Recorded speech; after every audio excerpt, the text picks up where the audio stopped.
Sabarmati online classes में आप सभी लोगों का स्वागत है। अभ्यास 1.1 का आज हम लोग प्रश्न नंबर 10 देखते हैं। वह महत्तम संख्या ज्ञात कीजिए जो 245 तथा 1029 को विभाजित करने पर प्रत्येक स्थिति में शेषफल कितना देती है? 5 देती है। तो हमें महत्तम संख्या ज्ञात करनी है। 245 और 1029 को विभाजित करें तो शेषफल क्या बचना चाहिए? 5। तो सबसे पहले हम वो संख्याएं ज्ञात कर लेते हैं कि दो संख्याएं हैं क्या। अगर 245 को भाग किया जाए तो शेषफल 5 बचेगा।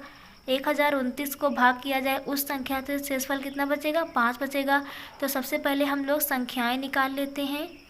संख्याएं निकालने के लिए करते क्या है कि जिसको विभाजित किया जा रहा है उसमें से हम शेषफल को घटा देते हैं, यानी 245 माइनस 5 ये हमारी पहली संख्या बनेगी और दूसरी बनेगी 1029 माइनस 5।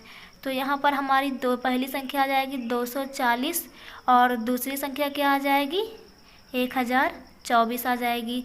फिर से हम लोग इसमें इन दोनों का मासा निकाल लेंगे और इन दोनों का जो मासा आएगा वही संख्या दोनों को क्या कर सकती है? विभाजित कर सकती है। इन दोनों संख्याओं को विभाजित कर सकती है और अगर इसको विभाजित करेगी तो शेषफल कितना बच जाएगा? 5 बच जाएगा। तो हम लोग इन दोनों का मासा निकाल लेते हैं। मासा निकालने के लिए हम लोग युक्ति विभाजक एल्गोरिथ्म लगाएंगे। तो सबसे पहले क्या करते हैं कि जो बड़ी वाली संख्या होती है इसको बीच में रखते हैं और छोटी वाली संख्या को भाजक मान करके हम लोग क्या करते हैं? इसमें भाग करते हैं। तो 240 से हमें भाग करना है 1024 को, तो ये लगभग 4 बार जाएगा। 4 शून्यम शून्य, 4 चौको 16 के 6 हासिल आया 1, 4 दूनी 8 1 9। घटाने पर हमारा शेषफल कितना प्राप्त होगा? शेषफल 64 आ जाएगा। जब शेषफल 0 ना आए तो जो यूक्लिड विभाजक एल्गोरिथ्म है इसे और बढ़ाते हैं। इसमें क्या करेंगे? आप 64 से भाग करेंगे हम लोग इसके पहले वाले भाजक को। कितना था? 240। तो ये लगभग 3 बार जाएगा। 4 3 12, 2 हासिल आया 1 और 6 3 18 1 19। घटाने पर हमें क्या प्राप्त होगा? 48। अब भी हमारा शेषफल 0 नहीं आया। अगर शेषफल 0 आ जाता तो उस समय जो हमारा भाजक होता वही हमारा क्या हो जाता? महत्तम समापवर्तक। लेकिन अभी इसको आगे और ले जाएंगे तो ये कितने बार जाएगा? 1 ही बार जाएगा। घटाने पर हमारा क्या प्राप्त होगा? 14 में से 8 चला गया, 6 बचा और 5 में से 4 चला गया 1। अब भी शेषफल 0 नहीं आया इसलिए इसे आगे बढ़ाएंगे। 64 से भाग करेंगे 16 से भाग करेंगे 48 को, तो कितना आ जाएगा? बोलते हैं 48। 48 से 64 को भाग देने पर एक बार में जाएगा, हमारा 16 प्राप्त हुआ। अब इस 16 से इस 48 को भाग देंगे तो कितनी बार जाएगा? ये 3 बार जाएगा। 16 48। अब हमारा शेषफल 0 प्राप्त हो गया। तो जिस वक्त शेषफल 0 आ जाए उस समय हमारा जो भाजक होता है वही हमारा महत्तम समापवर्तक होता है। तो यहाँ पर हम लोग लिखेंगे कि HCF बराबर कितना आ गया है? 16 आ गया है। सवाल नंबर हम लोग 11 देखते हैं। वह संख्या ज्ञात कीजिए जिसको 61 से विभाजित करने पर भागफल 27 आ जाए तथा शेषफल 32 आ जाए। हमें वह संख्या ज्ञात करनी है जिसको भाग करें। हमें नहीं पता वह संख्या क्या है, तो लिखते हैं माना वह संख्या A है। क्या मान लेते हैं उसको हम लोग? वह संख्या A है। तो इस A को अगर हम लोग भाग करें किससे? जिसको 61 से विभाजित किया जाए, यानी भाग किया जाए 61 से, तो भागफल हमारा 27 आता है। भागफल हम लोग यहाँ लिखते हैं और शेषफल कितना आता है? 32। शेषफल हम लोग नीचे लिखते हैं। तो इसमें यूक्लिड विभाजक एल्गोरिथ्म लगाएंगे। वो क्या होती है कि बीच वाली संख्या जो होती है, यहाँ लिखेंगे यूक्लिड विभाजक एल्गोरिथ्म से बीच वाली संख्या जो होती है बराबर होती है पहली संख्या गुणे आखिरी वाली संख्या और प्लस का शेषफल। तो यहाँ से हम लोग A का मान निकाल लेंगे। सबसे पहले 61 का मल्टीप्लाई कर लेते हैं 27 में।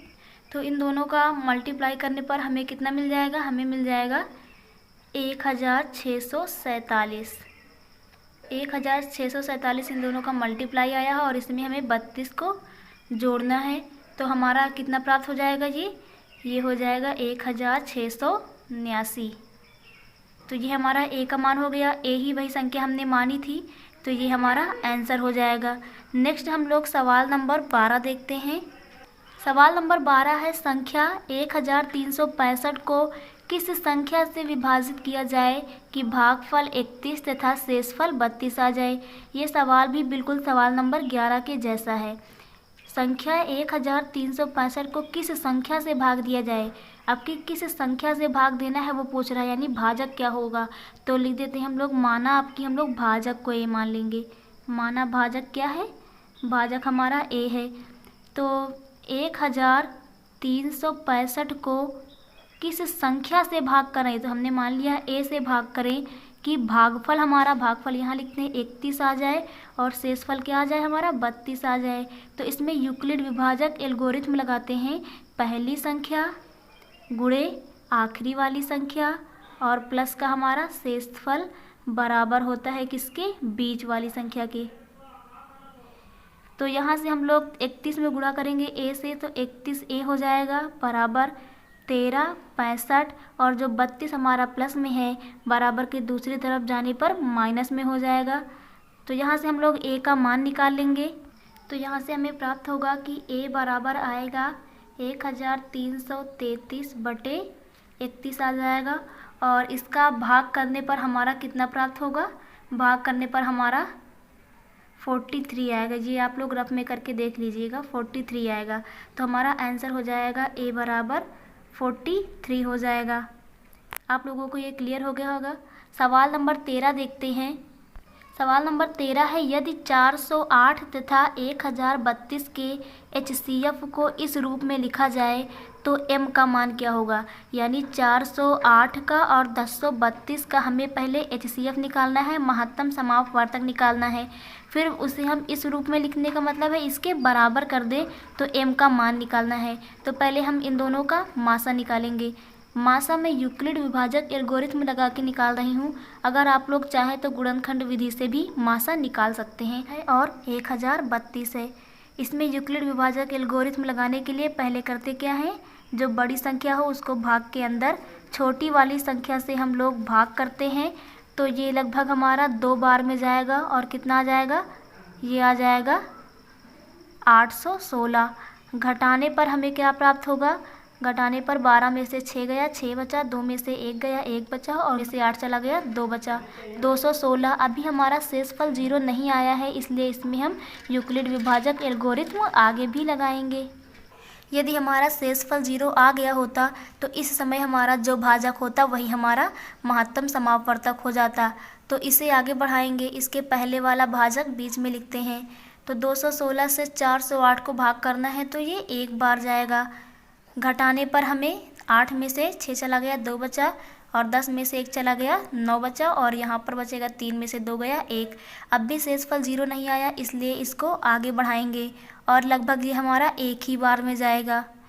और घटाने पर हमें कितना मिल जाएगा, 6 में से 2 चला गया, 4 बचा और यहाँ पर 11 में से 9 चले गए, कितना बचा, 2 बचा, 24। अब भी 0 नहीं आया, इसलिए इसको आगे बढ़ाएंगे और ये लगभग हमारा 8 बार में जाएगा।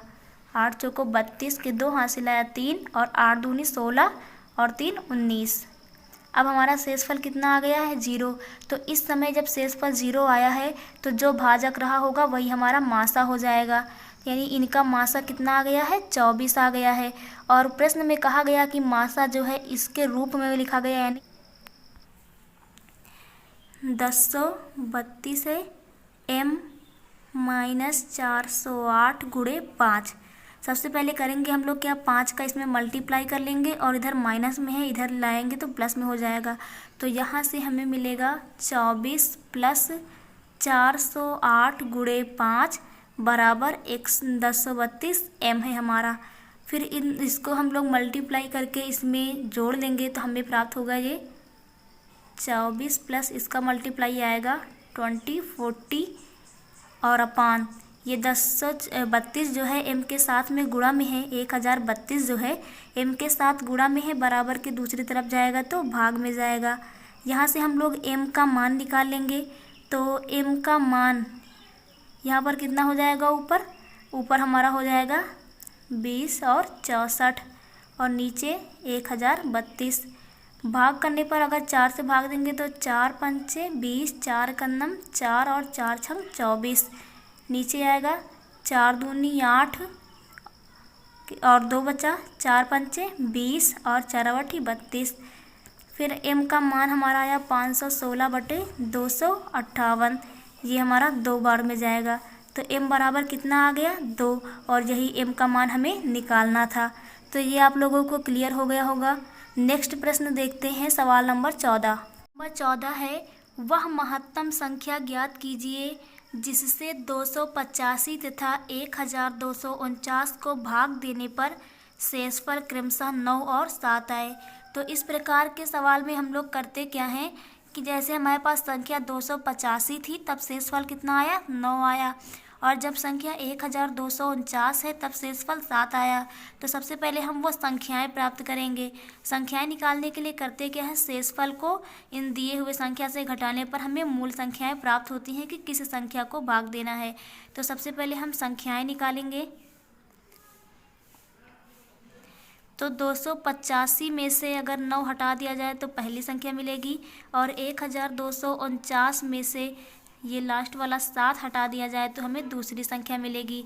तो घटाने पर हमें कितना प्राप्त होगा, हमें यहाँ पर 276 आ जाएगा, और दूसरी संख्या क्या मिलेगी 1242 आ जाएगा। फिर इसमें हम लोग क्या करेंगे, यूक्लिड विभाजक एल्गोरिथ्म लगा करके महत्तम समापवर्तक निकालेंगे। और यदि आप लोग चाहते हैं तो इन दोनों संख्याओं का गुणनखंड विधि से भी मासा निकाल सकते हैं। मासा निकालने के लिए हम लोग यूक्लिड विभाजक एल्गोरिथ्म लगाएंगे। बड़ी वाली संख्या को भाग के चिन्ह के अंदर रखते हैं, छोटी वाली संख्या को भाजक मान लेते हैं, और ये कितनी बार जाएगा, लगभग ये 4 बार में जाएगा। 4 छंग 24 का 4 आएगा, हासिल आया 2, 7 चौक 28, 29, 30 का 0 हासिल आया 3, और 4 दूनी 8, 3 11। घटाने पर हमें क्या प्राप्त होगा, यहाँ से हमें 8 मिलेगा, 3 मिलेगा और 1 मिलेगा। शेषफल अगर 0 आ गया होता तो जो भाजक है वही हमारा महत्तम समापवर्तक यानी मासा हो जाता, लेकिन शेषफल 0 नहीं आया तो इसको आगे बढ़ाएंगे। इसके पहले वाले भाजक को इससे भाग देंगे। ये कितनी बार जाएगा, ये लगभग 2 बार में जाएगा। 8 दूनी 16 का 6 हासिल आया 1, 3 दूनी 6, 1 7 और 2 एकन्नम 2। अब घटाने पर हमें शेषफल 0 प्राप्त हुआ है, इसलिए इस समय जो हमारा भाजक रहा होगा वही हमारा महत्तम समापवर्तक यानी महत्तम संख्या हो जाएगा। तो यहाँ लिखेंगे महत्तम संख्या कितनी हो जाएगी 138, और यही हमारा आंसर हो जाएगा। ये क्वेश्चन आप लोगों को क्लियर हो गया होगा। Thank you.